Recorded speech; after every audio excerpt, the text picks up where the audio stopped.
Ito po ang napanood ng buong bansa at ang tanging tanong, bakit natin isinuko ang isang kapwang Pilipino? Kung ang iyong kapatid ay inuusig, ipapasa mo ba sa kamay ng iba? Kung ang iyong ama o di kaya ang iyong lolo pa, matanda na at may sakit, kinakaladkad palabas ng inyong tahanan, manunood ka ba na parang wala lang? Ganito ang nangyari ngayon. Isinuko natin si Rodrigo Roa Duterte sa dayuhan na para bang wala siyang sariling bayan, na para bang hindi na natin kayang humusga sa sarili nating tahanan. Here we are watching as a fellow Filipino, a leader, a father, a grandfather, a man who served this country is taken not by his own people, but by outsiders who claim the right to judge him. Sabi nila, batas ang dapat manaig. Tama. But whose law? Ours or theirs? Since when did the Philippines become a province of The Hague? Kung kaya nilo itong gawin sa isang dating pangulo, sino na lang ang susunod? If they can march into our house and take one of our own, what stops them from doing it again and again? To you, to me, to any of us.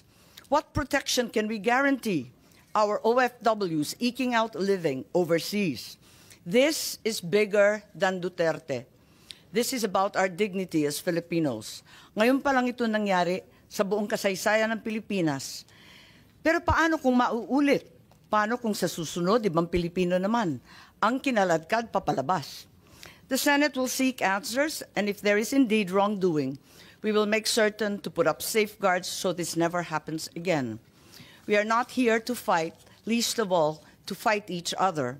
We are here to find the truth, because a country that does not demand answers will always be at the mercy of those who dictate the questions. Ang hustisyang ipinapataw ng dayuhan ay hindi hustisya. Ito ay pang-aalipin. Ito ay pagkontrol. At mga kababayan ko, hindi tayo alipin. Tayo ay Pilipino.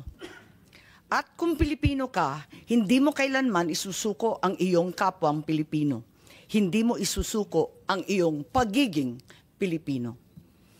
Can we say that as secretaries and high government officials, you are the alter egos of the president, particularly those in the cabinet? Tama po ba yun? That is correct. Thank you. And as you are all in the executive branch, can we say you are bound by the words and statements of the president? Yes, Madam President, as we are bound to by executive privilege for the President. Thank you. May I recall a clip derived from 18 February 2023. President Ferdinand R. Marcos Jr. said the following, and the clip is here.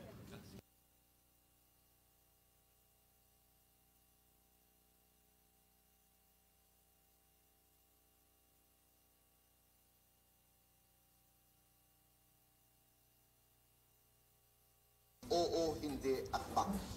Papayagan ko sila dito, pero magturista lang sila. I'm sorry, this seems to be an earlier statement, 2022. Pagkaunawa ko sa ICC, the ICC is there pagka walang judiciary na nag-ooperate sa isang bansa.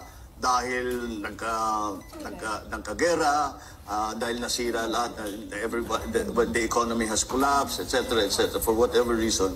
Diyan papasok ang ICC. We have a functioning judiciary. And that's why I do not see the need for a foreigner to come and do the job for us, to do the job for our judicial system. Our judicial system is perfectly capable of doing that. And it also raises a great many questions about jurisdiction and sovereignty. What is their jurisdiction to come here into the Philippines and conduct an investigation? Is that not a violation of our rights as a sovereign nation in the community of nations? Those questions need to be answered before they can be allowed any investigation. Senator Bongbong, maraming salamat. Oh my, that went very quickly. Maraming salamat. Thank you for your time. God bless you. No. You have misread it. We do not cooperate with the ICC. That is the position of this government. Pero pag ni-red notice po ng Interpol, we will be obliged to participate. As Secretary Remulla explained before, we have obligations to Interpol, and we have to live up to those obligations. And therefore, the Okay, net just effect, Interpol. Okay, let me say this for the 100th time. I do not recognize the jurisdiction of ICC in the Philippines. I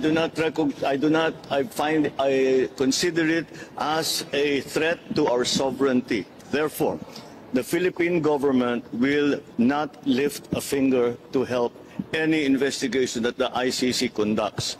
However, as ordinary people, they can come and visit the Philippines. Pero hindi kami tutulong sa kanila. In fact, binabantayan namin sila, making sure that hindi sila that they do not come into contact with any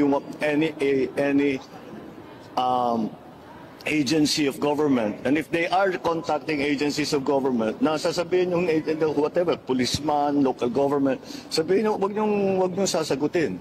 Yun ang sagot natin.